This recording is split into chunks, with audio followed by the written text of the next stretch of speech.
நாங்க பண்றதுலே வந்து தக்காளி தொக்கு தான் அதிக விற்பனையா இருக்கு. அந்த தக்காளி தொக்கை பார்த்தீங்கன்னா, முழுக்குமே வந்து நாங்க வந்து ரெஸ்டாரண்ட் ஆயில் மட்டும் தான் யூஸ் பண்றோம். மத்தபடி பாம் ஆயிலோ அந்த மாதிரி எதுவும் யூஸ் பண்ணல.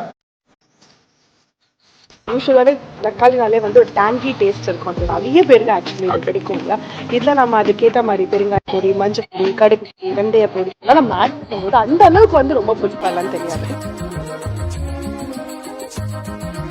குழந்தைங்க விரும்பி தோசைக்கு விரும்பி சாப்பிடுது, இட்லிக்கு விரும்பி சாப்பிடுது, சில பேர் மோர் சாதத்துக்கு எடுத்துக்கிட்டாங்க. அந்த மாதிரி எங்களுக்கு வந்து நிறைய ஃபீட்பேக் வந்துட்டு இருக்கு. நாங்கள் தக்காளி தொக்கு பண்ணும்போது எல்லாமே ஃப்ரெஷ்ஷாக இருக்கும். நாங்கள் பண்ணுற தொக்கு ஃபுல்லாக ரொம்ப நாள் கெட்டு போகாமல் இருக்கும்.